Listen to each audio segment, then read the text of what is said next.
Welcome to wishful ಅಡುಗೆ ಮನೆ. ಇವತ್ತು ಸೌತೆಕಾಯಿಂದ ಸೂಪರ್ ರೆಸಿಪಿ ಅಲ್ವಾ ಪ್ರತಿಭಾ? ಹೌದು, ತುಂಬಾ ಒಳ್ಳೆ ರೆಸಿಪಿ. ಯಾವಾಗ್ಲೂ ನೀವು ಉತ್ತರ ಕರ್ನಾಟಕದ್ದು ಹಾಸನದ್ದು ಅಡುಗೆಗಳನ್ನ ನೋಡಿ ನಿಮ್ಗನು ಬೇಜಾರಾಗಿದ್ರೆ ಅಥವಾ ಒಂದ್ ಸ್ವಲ್ಪ ಡಿಫ್ರೆಂಟ್ ಆಗಿ ನಿಮ್ಗೆ ಅಡುಗೆನ ಬೇಕಾಗಿದ್ರೆ ಇವತ್ತೊಂದು ನಾರ್ತ್ ಇಂಡಿಯನ್ದು ಸೂಪರ್ ರೆಸಿಪಿನ ಮಾಡಿ ತೋರಿಸ್ತಾ ಇದ್ದೀನಿ. ತುಂಬಾ ಫೇಮಸ್ ರೆಸಿಪಿ ಇದು, ಮತ್ತೆ ಹೆಲ್ತ್ಗೂ ಕೂಡ ಈ ಬೇಸಿಗೆ ಕಾಲದಲ್ಲಿ ನಮ್ಗೆ ಅದೇ ಚಪಾತಿ, ಅದೇ ರೊಟ್ಟಿ, ಅದೇ ಮುದ್ದೆ ತಿಂದು ತಿಂದು ಬೇಜಾರಾಗಿರುತ್ತೆ. ಆಮೇಲೆ ಸ್ಪೆಷಲಿ ಅಂದ್ರೆ ಕರ್ದಿರೋದಂತೂ ತಿನ್ನೋಕೆ ಆಗಲ್ಲ. ಹಂಗಾಗಿ ನಮ್ ಬಾಡಿಗೂ ತಂಪು, ನ್ಯೂಟ್ರಿಷಿಯಸ್ ಕೂಡ, ಹೆಲ್ದಿ ಕೂಡ. ಇವತ್ತು ಈ ಸೌತೆಕಾಯಿ ರೆಸಿಪಿನ ಕಡಿಮೆ ಇಂಗ್ರೀಡಿಯೆಂಟ್ಸ್ ಅಲ್ಲಿ ಯಾವ ತರ ಮಾಡೋದು ಅಂತ ನೋಡೋಣ ಬನ್ನಿ. ನೋಡಿ, ಇವಾಗ ಸೌತೆಕಾಯಿನ ಸಿಪ್ಪೆ ತಕ್ಕೊಬೇಕು. ಹೌದು, ಸಿಪ್ಪೆ ಇಟ್ಕೊಂಡು ಮಾಡ್ಕೋಬಹುದು ಎಳೆ ಸೌತೆಕಾಯಿ ಇದ್ರೆ. ಬಟ್ ಅದು ಏನಾಗುತ್ತೆ ಅಂದ್ರೆ ಬಾಯಲ್ಲಿ ಸಿಗುತ್ತೆ, ನಾವು ಮಾಡುವಂತ ರೆಸಿಪಿ ಹಾರ್ಡ್ ಆಗುತ್ತೆ. ಹೌದು, ಹಂಗಾಗ್ಬಿಟ್ಟು ಇದನ್ನ ಸೌತೆಕಾಯಿನ ನಾನು ಆಲ್ರೆಡಿ ತೊಳ್ಕೊಂಡಿದ್ದೀನಿ.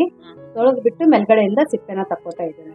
ಒಬ್ರು ಏನಂತಾರೆ ಸೌತೆಕಾಯಿದು ಮೇಲ್ಗಡೆದು, ಒಬ್ರು ಕಮೆಂಟ್ ಹಾಕಿದ್ರು, ನಾವು ಒಂದು ಸೌತೆಕಾಯಿ ರೆಸಿಪಿ ಹಾಕಿದ್ವಿ ಇದನ್ನ ಕಟ್ ಮಾಡ್ಬಿಟ್ಟು ಮೇಲ್ಗಡೆದು ಕಹಿ ಅಂಶ ತೆಗಿತಾರಂತ.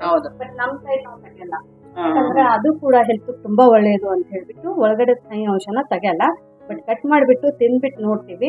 ಅಕಸ್ಮಾತ್ ಕಹಿ ಅನ್ಸಿದ್ರೆ ಮಾತ್ರ ನಾವು ಅದು ಯೂಸ್ ಮಾಡಲ್ಲ. ಬಟ್ ನಮ್ಮ ಮನೆಯಲ್ಲಿ ನಮ್ಮ ಅಂಕಲ್ ಇದ್ದಾರೆ, ಸೌತೆಕಾಯಿ ಕಹಿ ಇದ್ರು ಅವರಿಗೆ ಶುಗರ್ ಇದೆ, ಅವ್ರು ಅದೇ ತರ ತಿನ್ಕೊಂಡ್ ಬಿಡ್ತಾರೆ. ಅದು ತುಂಬಾ ಒಳ್ಳೇದಂತೆ. ಸೊ ಯಾರಿಗಾದ್ರೂ ಶುಗರ್ ಇದ್ರೆ ಸೌತೆಕಾಯಿ ಕಹಿ ಇದ್ರು ಕೂಡ ನೀವು ಅದನ್ನ ತಿನ್ಕೋಬಹುದು, ಹೆಲ್ತ್ ಒಳ್ಳೇದೇ. ಸೊ ಇದನ್ನ ಒಂದ್ ಸ್ವಲ್ಪ ತಿನ್ ನೋಡಶ. ಕಹಿ ಏನಿಲ್ಲ, ಕಹಿ ಇಲ್ಲ. ಸೊ ಇದೇ ತರ ನಾವೆಲ್ಲಾ ಸೌತೆಕಾಯಿದು ಸಿಪ್ಪೆಗಳನ್ನ ತಕೊಂಡ್ ಬಿಡೋಣ ಅಂತೆ. ನೋಡಿ, ಇವಾಗ ಸೌತೆಕಾಯಿನ ಕಟ್ ಮಾಡ್ಕೊಬೇಕು. ಯಾವ ತರ ಬೇಕಾದ್ರೂ ಕಟ್ ಮಾಡ್ಕೊಬೋದಲ್ಲ? ಒಂದ್ ಸ್ವಲ್ಪ ನಾನು ಈ ತರ ಕಟ್ ಮಾಡ್ಕೊತಾ ಇದ್ದೀನಿ, ದಪ್ಪ ದಪ್ಪನೆ. ಎಲ್ಲ ಸೌತೆಕಾಯಿನೂ ಇದೇ ತರ ಕಟ್ ಮಾಡ್ಕೊಂಡು ಬರೋಣ. ಸೊ ಎಲ್ಲಾರ್ದು ಸಪೋರ್ಟ್ ತುಂಬಾ ಚೆನ್ನಾಗಿ ಸಿಗ್ತಾ ಇದೆ ಆಶಾ. ಆಮೇಲೆ ಕಮೆಂಟ್ಸ್ ಕೂಡ ತುಂಬಾ ಚೆನ್ನಾಗಿ ಮಾಡ್ತಾ ಇದ್ದೀರಾ. ಆಮೇಲೆ ಕೆಲವೊಂದೊಂದು ಸಜೆಷನ್ಸ್ ಕೂಡ, ನಿನ್ನೆ ಹಲಸಿನ ಹಣ್ಣಿಂದು ನಾವು ಕಪ್ಪ ಆಗಬಾರ್ದು ಅನ್ನೋದಕ್ಕೆ ಒಬ್ರು ಕಮೆಂಟ್ ಹಾಕಿದ್ರು, ಮಜ್ಜಿಗೆಯಲ್ಲಿ ನೀವು ನೆನೆಸಿಟ್ಬಿಟ್ರೆ ಇನ್ನೊಬ್ರು ಕೈಗೆ ಎಣ್ಣೆ ಹಚ್ಕೊಂಡ್ರು ಆಗಲ್ಲ ಅಂತ. ಹೌದು, ತುಂಬಾ ಒಳ್ಳೆ ಟಿಪ್ಸ್ ಅನ್ನ ಕೊಟ್ಟಿದ್ದೀರಾ ನೀವು, ತುಂಬಾ ಒಳ್ಳೆ ಸಜೆಷನ್ ನ ಕೊಟ್ಟಿದ್ದೀರಾ. ಅದೇ ತರ ಸಜೆಷನ್ ನ ಕೊಡಿ ಅಂತ ಕೇಳ್ಕೊತೀನಿ. ಸೊ ಡೆಫಿನೆಟ್ಲಿ ನೀವು ಕೊಟ್ಟಿರೋದು ಎಲ್ಲಾ ಸಜೆಷನ್ಸ್ ಕೂಡ ನಾವು ಇದರಲ್ಲಿ ನಮ್ದು ವಿಡಿಯೋದಲ್ಲಿ ಶೇರ್ ಕೂಡ ಮಾಡ್ತೀವಿ, ಹಾಗೂ ಹಂಗೆ ಅದನ್ನ ನಾವು ಅಪ್ಲೈ ಕೂಡ ಮಾಡ್ತೀವಿ. ನೋಡಿ, ಇದನ್ನ ಇವಾಗ ಸೌತೆಕಾಯಿ ಕಟ್ ಮಾಡೋದನ್ನ ಕುಕ್ಕರ್ ಅಲ್ಲಿ ಹಾಕೊಳ್ತಾ ಇದೀವಿ. ನೋಡಿ, ಇವಾಗ ಇದ್ರೊಳಗಡೆನೆ ನೀರನ್ನ ಸೇರಿಸ್ಕೊಬೇಕು. ಸುಮ್ಮನೆ ಒಂದ್ ಸ್ವಲ್ಪ ಒಂದ್ ಅರ್ಧ ಕಪ್ದಷ್ಟು ಸೇರಿಸ್ಕೊಂಡಿದ್ದೀನಿ. ಇದ್ರ ಒಳಗಡೆ ಒಂದ್ ಸ್ವಲ್ಪ ಉಪ್ಪನ್ನ ಹಾಕೊಳ್ಳೋಣ. ಈ ತರ ಮಾಡಿದ್ರೆ ತುಂಬಾ ಚೆನ್ನಾಗಿ ಸೌತೆಕಾಯಿ ಉಪ್ಪು ಹಿಡಿದಿರತ್ತಲ್ಲ. ಹೌದು. ನೋಡಿ, ಇವಾಗ ಕುಕ್ಕರ್ ಲಿಡ್ ಅನ್ನ ಮುಚ್ಚಿಬಿಟ್ಟು ವಿಸಲ್ ಅನ್ನ ಹಾಕ್ಬಿಟ್ಟು ಮೀಡಿಯಂ ಫ್ಲೇಮ್ ಅಲ್ಲಿ 2 ವಿಸಲ್ ಅನ್ನ ತಕೊಂಡ್ ಬರೋಣ. ಈ 2 ವಿಸಲ್ ತಕೊಂಡ್ ಬರೋ ತನಕ ಆಶಾ ನೆಕ್ಸ್ಟ್ ಏನ್ ಮಾಡೋದು ಅಂತ ನೋಡೋಣ ಬನ್ನಿ. ನೋಡಿ, ಇವಾಗ ಇಲ್ಲಿ ಒಂದು ಬೌಲಲ್ಲಿ ನಾನೊಂದು ಅರ್ಧ ಕಪ್ದಷ್ಟು ಹುರ್ಗಡ್ಲೆನ ತೊಗೊಂಡಿದ್ದೀನಿ. ಇದಕ್ಕೆ ಫುಟಾಣಿ ಕೂಡ ಅಂತೀವಿ.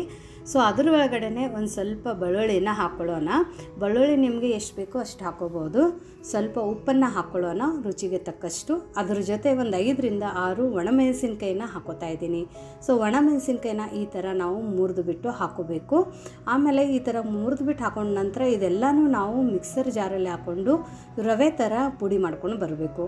ಸೊ ನೋಡಿ, ಇದನ್ನು ಈ ಥರ ನಾನು ಪುಡಿ ಮಾಡ್ಕೊಂಡು ಬಂದಿದ್ದೀನಿ. ತುಂಬ ಫೈನ್ ಪೌಡರ್ ಥರ ಮಾಡ್ಕೋಬಾರ್ದು, ಸ್ವಲ್ಪ ತರಿಯಾಗಿಯೇ ಇರಬೇಕು. ಇಲ್ಲ ನಮಗೆ ಒಂದು ಸ್ವಲ್ಪ ಫೈನ್ ಪೌಡರೇ ಇರಲಿ ಅಂದರೆ ಆ ಥರನೂ ಕೂಡ ಮಾಡ್ಕೋಬಹುದು. ಸೊ ಇವಾಗ ಇದು ಮಾಡ್ಕೊಂಡಿರೋಂಥ ಹುರ್ಗಡ್ಲೆ ಪೌಡರನ್ನು ನಾವು ಪಕ್ಕಕ್ಕೆ ಇಟ್ಕೊಂಡು ನೆಕ್ಸ್ಟ್ ಏನು ಮಾಡೋದು ಅಂತ ನೋಡೋಣ.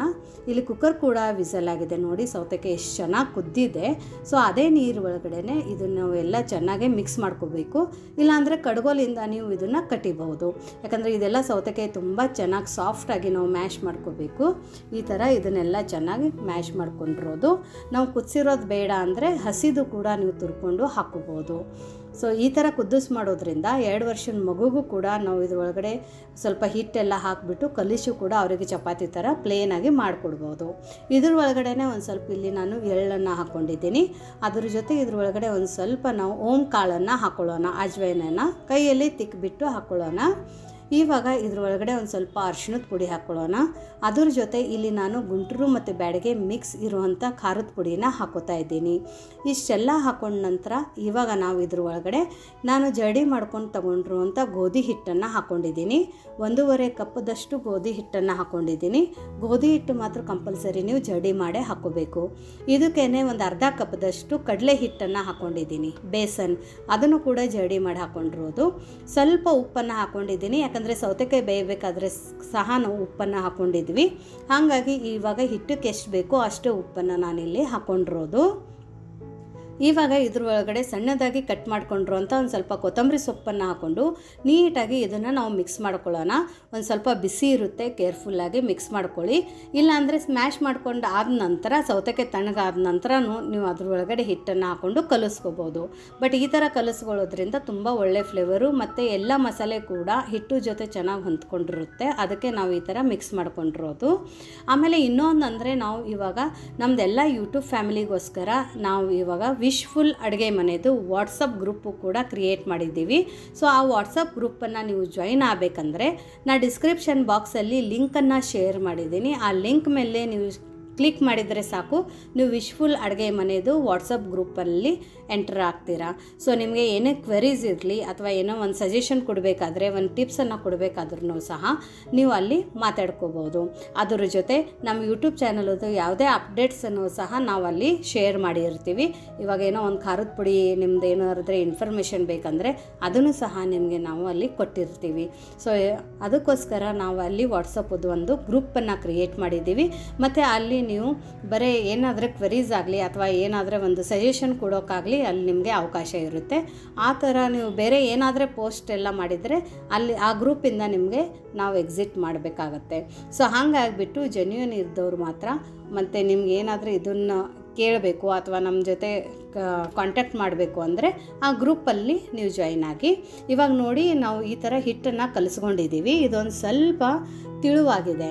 ಹಾಗಾಗಿ ಇವಾಗ ನಾವು ಇದ್ರ ಒಳಗಡೆ ಇನ್ನೊಂದು ಸ್ವಲ್ಪ ಉದುರು ಹಿಟ್ಟು ಅಂದರೆ ಗೋಧಿ ಹಿಟ್ಟನ್ನೇ ಹಾಕ್ಕೋಬೇಕು. ಯಾಕಂದರೆ ಚಪಾತಿ ಹದಕ್ಕೆ ಇಲ್ಲಿ ನಾವು ಹಿಟ್ಟನ್ನು ಕಲಿಸ್ಕೋತಾ ಇದ್ದೀವಿ. ಹಾಗಾಗಿಬಿಟ್ಟು ಇದ್ರ ಒಳಗಡೆ ನಾನು ಇನ್ನೊಂದು ಸ್ವಲ್ಪ ಗೋಧಿ ಹಿಟ್ಟನ್ನು ಹಾಕ್ಕೊಂಡು ಇದನ್ನು ಚಪಾತಿ ಹಿಟ್ಟು ಥರ ಕಲಿಸ್ಕೋತಾ ಇದ್ದೀನಿ. ಮತ್ತು ಎಕ್ಸ್ಟ್ರಾ ನೀವು ಈ ಥರ ಹಿಟ್ಟನ್ನು ಹಾಕೋಬೋದು. ಯಾಕಂದರೆ ಸೌತೆಕಾಯಿ ಕುದಿದ ನಂತರ ಅದ್ರ ಒಳಗಿದ ನ್ಯೂಟ್ರಿಷನ್ ಎಲ್ಲ ಹೋಗಬಾರ್ದು ಅಂತೇಳಿ ನಾನು ನೀರನ್ನು ತಗೊಂಡಿಲ್ಲ. ಅಕಸ್ಮಾತ್ ನಿಮ್ಗೆ ಇನ್ನೂ ಜಾಸ್ತಿ ಕ್ವಾಂಟಿಟಿಯಲ್ಲಿ ಹಿಟ್ಟನ್ನು ಕಲಿಸ್ಬೇಕಾದ್ರೆ ಈ ಥರ ಕಲಿಸ್ಕೊಂಡು ಜಾಸ್ತಿ ಹಿಟ್ಟನ್ನು ಹಾಕ್ಕೊಂಡ್ಬಿಟ್ಟು ನೀವು ನಾರ್ಮಲ್ ನೀರನ್ನು ಕೂಡ ಹಾಕ್ಕೊಂಡು ಈ ಥರ ಹಿಟ್ಟನ್ನು ಕಲಿಸ್ಕೋಬೋದು. ಸೊ ನೋಡಿ ಈ ಥರ ನಾವು ಹಿಟ್ಟನ್ನು ಕಲಿಸ್ಕೊಂಡಿದ್ದೀವಿ. ತುಂಬ ಕರೆಕ್ಟಾಗಿ ಇದು ಹಿಟ್ಟು ಕಲ್ತಿದೆ. ಇದ್ರ ಒಳಗಡೆ ಒಂದು 2 ಸ್ಪೂನಷ್ಟು ನಾವು ಎಣ್ಣೆನ ಹಾಕ್ಕೊಳ್ಳೋಣ. ಎಣ್ಣೆನ ಹಾಕ್ಕೊಂಡು ಇದನ್ನು ನಾವು ಚೆನ್ನಾಗಿ ಮಿದಿಬೇಕು. ಒಂದು 2 ನಿಮಿಷ ನೀವು ಮಿದ್ರೆ ಸಾಕು, ಕೈಯಲ್ಲಿನೇ ಹಿಟ್ಟು ಸಾಫ್ಟ್ ಆಗುತ್ತೆ. ಸೊ ಇದು ದಿಢೀರ್ ರೆಸಿಪಿ ಆಗುತ್ತೆ, ತುಂಬ ಹೆಲ್ದಿ ರೆಸಿಪಿ ಆಗುತ್ತೆ. ಮಕ್ಕಳಿಗೆ ಲಂಚ್ ಬಾಕ್ಸಿಗಾಗಲಿ, ಬ್ರೇಕ್ಫಾಸ್ಟಕ್ಕಾಗಲಿ ಅಥವಾ ಸಂಜೆ ಡಿನ್ನರ್ ಟೈಮಲ್ಲಿ ಲೈಟಾಗಿ ನೀವು ಈ ಥರ ಒಂದು ಏನಾದರೂ ತಿನ್ನಬೇಕಂದ್ರೆ ಈ ಥರ ಒಂದು ನೀವು ರೆಸಿಪಿನ ಮಾಡ್ಕೋಬೋದು.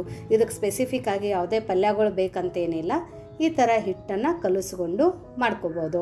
ಸೊ ಇವಾಗ ಇದು ಹಿಟ್ಟನ್ನು ಕಲ್ತಾಗಿದೆ. ಇದನ್ನು ನಾವು ಒಂದು 5 ನಿಮಿಷ ಪಕ್ಕಕ್ಕೆ ಎತ್ತಿಡೋಣ ಅಂತೆ. ಯಾಕಂದರೆ ಒಂದು 5 ನಿಮಿಷ ನೆಂದರೆ ಸಾಕು. ನಿಮ್ಗೆ ಅಷ್ಟೂ ಟೈಮ್ ಇಲ್ಲ ಅಂದರೆ ನೀವು ಹಾಗೇನೂ ಇನ್ಸ್ಟಂಟಾಗಿ ಕೂಡ ಮಾಡ್ಕೋಬೋದು.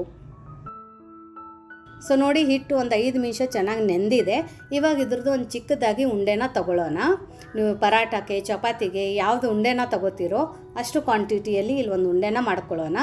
ಇವಾಗ ಇದೇ ಉಂಡೆನೇ ನಾವು ಇಲ್ಲಿ ಗೋಧಿ ಹಿಟ್ಟು ತೊಗೊಂಡಿದ್ದೀನಿ. ಗೋಧಿ ಹಿಟ್ಟದ ಒಳಗಡೆ ಎದ್ಬಿಟ್ಟು ಇವಾಗ ನಾವು ಲಟ್ಸೋಕೆ ಸ್ಟಾರ್ಟ್ ಮಾಡೋಣ. ನೀವು ನಾರ್ಮಲಾಗಿ ಚಪಾತಿಗೆ ಹೇಗೆ ಲಟ್ಟಿಸ್ತೀರಾ ಅದೇ ಥರ ಲಟ್ಟಿಸಿ. ನೋಡಿ ನಾನು ಈ ಥರ ಲಟ್ಟಿಸ್ಕೊಂಡಿದ್ದೀನಿ. ಇವಾಗ ಇದ್ರ ಒಳಗಡೆ ಒಂದು ಸ್ವಲ್ಪ ಎಣ್ಣೆನ ಹಚ್ಕೊಳ್ಳೋಣ. ಸ್ವಲ್ಪ ಎಣ್ಣೆನ ಹಾಕ್ಕೊಂಡು ಎಲ್ಲ ಕಡೆ ಈ ಥರ ಒರೆಸ್ಕೊಂಡು ನಾವೇನು ಮೊದಲು ಪುಡಿ ಮಾಡ್ಕೊಂಡು ಇಟ್ಕೊಂಡಿದ್ದೀವಿ ನೋಡಿ ಹುರ್ಗಡ್ಲೆ ಪೌಡರನ್ನು, ಅದನ್ನು ಇದ್ರ ಒಳಗಡೆ ಹಾಕ್ಕೊಳ್ಳೋಣ. ಇಲ್ಲಿ ನಾನು ಒಂದು 1.5 ಸ್ಪೂನಷ್ಟು ಹಾಕ್ಕೊಂಡಿದ್ದೀನಿ. ನಿಮಗೆ ಯಾವ ಥರ ಟೇಸ್ಟ್ ಬೇಕೋ ಅಷ್ಟು ಹಾಕ್ಕೋಬೋದು. ಮತ್ತು ಇನ್ನೊಂದು ಅಂದರೆ ಹುರ್ಗಡ್ಲೆ ಪುಡಿ ಒಳಗಡೆ ನಾನು ಬೆಳ್ಳುಳ್ಳಿನ ಹಾಕ್ಕೊಂಡಿದ್ದೀನಿ. ಯಾರಾದರೆ ಬೆಳ್ಳುಳ್ಳಿ ತಿನ್ನಲ್ಲ ಅನ್ನೋರು ಬೆಳ್ಳುಳ್ಳಿನ ಸ್ಕಿಪ್ ಮಾಡ್ಕೋಬೋದು. ಸೊ ನೋಡಿ ಮತ್ತೆ ಒಂದು ಸರ್ತಿ ಎಣ್ಣೆನ ಹಾಕ್ಕೊಂಡು ಈ ಥರ ನಾನು 3 ಫೋಲ್ಡನ್ನು ಮಾಡ್ಕೊಂಡಿದ್ದೀನಿ.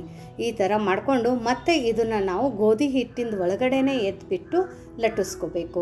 ಯಾಕಂದರೆ ಗೋಧಿ ಹಿಟ್ಟು ಹೆಲ್ತಿಗೆ ತುಂಬ ಒಳ್ಳೆಯದು. ಹಾಗಾಗಿ ಮತ್ತೆ ನಾನು ಅದರಲ್ಲಿನೇ ಎದ್ದಿದ್ದೀನಿ. ಆಮೇಲೆ ಇವಾಗ ಪರಾಟ ಥರ ನಾವು ಇದನ್ನು ಲಟ್ಟಿಸ್ಕೊಳ್ಳೋಣ. ಲಟ್ಟಿಸ್ಬೇಕಾದ್ರೆ ತುಂಬ ತಿಳುವಾಗಿ ಲಟ್ಟಿಸ್ಬಾರ್ದು, ಸ್ವಲ್ಪ ದಪ್ಪ ಇರಬೇಕು. ನೀವು ನಾರ್ಮಲಾಗಿ ಚಪಾತಿ ಯಾವ ಥರ ಲಟ್ಟಿಸ್ತೀರಾ ಅದಕ್ಕಿಂತನೂ ಒಂದು ಸ್ವಲ್ಪ ದಪ್ಪಾಗಿ ಇದನ್ನು ನಾವು ಲಟ್ಟಿಸ್ಕೊಂಡು ಬರಬೇಕು.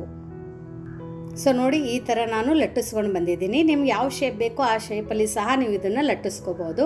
ಸೊ ನೋಡಿ ತುಂಬ ದಪ್ಪನೂ ಲಟ್ಟಿಸಿಲ್ಲ, ತುಂಬ ಸಣ್ಣನೂ ಲಟ್ಟಿಸಿಲ್ಲ, ಮೀಡಿಯಮ್ ಆಗಿ ಲಟ್ಟಿಸ್ಕೊಂಡಿದ್ದೀನಿ. ಇವಾಗ ನಾವು ಇದನ್ನು ತವೆ ಮೇಲ್ಗಡೆ ಹಾಕ್ಕೊಳ್ಳೋಣ. ಅದಕ್ಕಿಂತ ಮುಂಚೆ ತವೆಗೆ ಒಂದು ಸ್ವಲ್ಪ ಎಣ್ಣೆನ ಹಾಕ್ಕೊಳ್ಳೋಣ. ನೀವು ಸ್ವಲ್ಪ ಎಣ್ಣೆನೂ ಒರೆಸ್ಕೋಬೋದು, ಇಲ್ಲಾಂದರೆ ಈ ಥರ ಎಣ್ಣೆನೂ ಸಹ ಹಾಕ್ಕೋಬೋದು. ಆಮೇಲೆ ಹೈ ಫ್ಲೇಮಲ್ಲಿ ಇವಾಗ ನಾವು ಈ ಸೌತೆಕಾಯಿ ಪರಾಟಾನ ಬೇಯಿಸ್ಕೋಬೇಕು. ಯಾಕಂದರೆ ನೀವು ಲೋ ಫ್ಲೇಮಲ್ಲಿ ಇಟ್ಕೊಂಡು ಬೇಯಿಸ್ಕೊಂಡಿದ್ರೆ ಒಂದು ಸ್ವಲ್ಪ ಪರಾಟ ಹಾರ್ಡ್ ಆಗೋ ಚಾನ್ಸಸ್ ಇರುತ್ತೆ. ಹಾಗಾಗಿ ಪರಾಟ ಆಗಲಿ ಚಪಾತಿ ಆಗಲಿ ಬೇಯಿಸ್ಬೇಕಾದ್ರೆ ನಾವು ಒಂದು ಸ್ವಲ್ಪ ಹೈ ಫ್ಲೇಮಲ್ಲಿನೇ ಬೇಯಿಸ್ಕೋಬೇಕು. ಸೊ ಇವಾಗ ಪರಾಟ ಚೆನ್ನಾಗಿ ಬೇಯ್ದಿದೆ ನೋಡಿ, ಮೇಲ್ಗಡೆ ಬಬಲ್ಸ್ ಥರ ಬಂದಾಗ ಒಂದು ಸ್ವಲ್ಪ ಎಣ್ಣೆನ ಹಾಕಿಬಿಟ್ಟು ಇದನ್ನು ನಾವು ತಿರುಗಿಸ್ಕೋಬೇಕು ಈ ಥರ. ಸೊ ಮಚ್ಚೆಕೆಯಿಂದ ಒಂದು ಸ್ವಲ್ಪ ಪ್ರೆಸ್ ಮಾಡ್ತಾ ನೀವು ಇದನ್ನು ಬೇಯಿಸಿದ್ರೆ ಚೆನ್ನಾಗಿ ಹೊಟ್ಟೆ ಉಬ್ಬುತ್ತೆ. ನೋಡಿ ಎಷ್ಟು ಚೆನ್ನಾಗಿ ಇದ್ರದ್ದು ಹೊಟ್ಟೆ ಉಬ್ಬಿದೆ ನೋಡಿ, ತುಂಬ ಚೆನ್ನಾಗಿ ಪರಾಟ ಆಗಿದೆ ನೋಡಿ. ಇವಾಗ ಇದನ್ನು ಮಚ್ಚಾಕಿ ಮತ್ತೆ ತಿರುಗಿಸ್ಕೊಳ್ಳೋಣ. ತಿರುಗಿಸ್ಬಿಟ್ಟು ಇದನ್ನು ಮತ್ತೆ ನಾವು ಹೈ ಫ್ಲೇಮಲ್ಲಿ ಈ ಥರ ಇನ್ನೊಂದು ಸೈಡು ಚೆನ್ನಾಗಿ ಬೇಯಿಸ್ಕೋಬೇಕು ನೋಡಿ. ಚೆನ್ನಾಗಿ ಪರಾಟ ಬೇಯ್ದಿದೆ, ತುಂಬ ಘಮ್ ಅಂತ ವಾಸನೆ ಬರ್ತಾ ಇದೆ. ಇವಾಗ ನಾವು ಈ ಪರಾಟನ ಎದ್ರ ಜೊತೆ ತಿನ್ನೋದು ಅಂತ ನೋಡೋಣ ಬನ್ನಿ. ನೋಡಿ ಇಲ್ಲಿ ನಮ್ಮದು ಬಿಸಿ ಬಿಸಿ ಪರಾಟ ರೆಡಿಯಾಗಿದೆ. ನಾವು ತಟ್ಟೆಯಲ್ಲಿ ಸರ್ವ್ ಮಾಡ್ತಾಯಿದ್ದೀವಿ. ಘಮ್ ಅಂತ ವಾಸನೆ ಬರ್ತಾ ಇದೆ, ಅಷ್ಟೇ ಚೆನ್ನಾಗಿ ರೋಸ್ಟ್ ಆಗಿದೆ ಮತ್ತು ಕಡಿಮೆ ಎಣ್ಣೆಯಲ್ಲಿ ಮಾಡ್ಕೊಂಡಿರೋಂಥ ಈ ರೆಸಿಪಿ. ಸೊ ನಿಮಗೆ ಇದು ನಾನು ಪರಾಟ ಎಷ್ಟು ಸಾಫ್ಟ್ ಆಗಿದೆ ಅಂತ ತೋರಿಸ್ತೀನಿ ನೋಡಿ. ತುಂಬ ಅಂದರೆ ತುಂಬ ಸಾಫ್ಟ್ ಆಗಿದೆ ಈ ಪರಾಟ. ಸೊ ನೋಡಿ ಕೈಯಲ್ಲಿ ಈ ಥರ ನೀವು ಮಾಡಿದರೆ ಎಷ್ಟು ಸಾಫ್ಟ್ ಆಗಿದೆ ನೋಡಿ ಇದು. ಆಮೇಲೆ ಅದ್ರ ಲೇಯರ್ ಕೂಡ ತುಂಬ ಚೆನ್ನಾಗಿ ಓಪನ್ ಆಗಿದೆ. ಸೊ ನೋಡಿ ಎಷ್ಟು ಚೆನ್ನಾಗಿ ಓಪನ್ ಆಗಿದೆ. ನಾವು ಒಳಗಡೆ ಸ್ಟಫ್ ಮಾಡಿರೋವಂಥ ಮಸಾಲೆ ಕೂಡ ಎಲ್ಲ ಕಡೆ ಚೆನ್ನಾಗಿ ಸ್ಪ್ರೆಡ್ ಆಗಿದೆ. ಯಾರಿಗೆ ಗೊತ್ತೇ ಆಗಲ್ಲ ನಾವು ಅದ್ರ ಒಳಗಡೆ ಏನು ಹಾಕಿದ್ದೀವಿ ಅಂತ, ಅಷ್ಟು ಚೆನ್ನಾಗಾಗಿದೆ. ಇದ್ರ ಜೊತೆ ನಾನು ಮೊಸರು ಕೂಡ ಸರ್ವ್ ಮಾಡ್ತಾಯಿದ್ದೀನಿ. ನೀವು ಮೊಸರು ಬೇಡ ಅಂದರೆ ಹಾಗೇನೂ ತಿನ್ಕೋಬೋದು, ಅಥವಾ ಮಕ್ಕಳಿಗೆ ತುಪ್ಪನ ಒರೆಸ್ಬಿಟ್ಟು ಬಿಸಿ ಪರಾಟಕ್ಕೆ ಹಾಗೇನೂ ಸಹ ಕೊಡ್ಬೋದು. ಸೊ ನೋಡಿ ಇವಾಗ ನಾವು ಇದನ್ನು ಕಟ್ ಮಾಡಿ ತಿಂದ್ಬಿಟ್ಟು ನೋಡೋಣ. ಲೇಯರ್ ಆಗಿ ಸಖತ್ತಾಗಿದೆ. ಮೊಸರಲ್ಲಿ ಈ ಥರ ಎದ್ದುಬಿಟ್ಟು ತಿಂದರೆ ಸಖತ್ತಾಗಿರುತ್ತೆ, ತುಂಬ ಟೇಸ್ಟಿಯಾಗಿ. ತುಂಬ ಸಖತ್ತಾಗಿ ರೆಸಿಪಿ ಆಗಿದೆ. ಬಾಯಿಯಲ್ಲಿ ಇಟ್ಟರೆ ಕರಗೋಗುತ್ತೆ. ಅಯ್ಯ ಏನು ಹಾಕಿದ್ದೀವಿ ಅದರಲ್ಲಿ ಅಂತಲೂ ಗೊತ್ತಾಗ್ತಾ ಇಲ್ಲ, ಅಷ್ಟು ಒಳ್ಳೆ ರೆಸಿಪಿ ಆಗಿದೆ. ಅದ್ರ ಜೊತೆ ಈ ಮಾವಿನಕಾಯಿ ಉಪ್ಪಿನಕಾಯಿ ಅಂತೂ ಬಾಯಲ್ಲಿ ಇನ್ನೂ ಜಾಸ್ತಿ ನೀರು ಕೊಡ್ತಾ ಇದೆ. ಪರಾಟಕ್ಕೆ ಇದು ಬೆಸ್ಟ್ ಕಾಂಬಿನೇಷನ್ ಇದೆ. ನಿಮಗೆ ಈ ರೆಸಿಪಿ ಹೇಗೆ ಅನ್ನಿಸ್ತು ಅಂತ ಕಮೆಂಟ್ ಮೂಲಕ ತಿಳಿಸೋದನ್ನು ಮರಿಬೇಡಿ. ಇನ್ನೂ ನಮ್ಮ ಚಾನಲ್ನ ಲೈಕ್ ಮಾಡಿಲ್ಲ ಅಂದರೆ ಲೈಕ್ ಮಾಡಿ, ಶೇರ್ ಮಾಡಿ, ಸಬ್ಸ್ಕ್ರೈಬ್ ಮಾಡಿ. ವಿಶ್ಫುಲ್ ಅಡುಗೆ ಮನೆಗೆ ಥ್ಯಾಂಕ್ ಯು.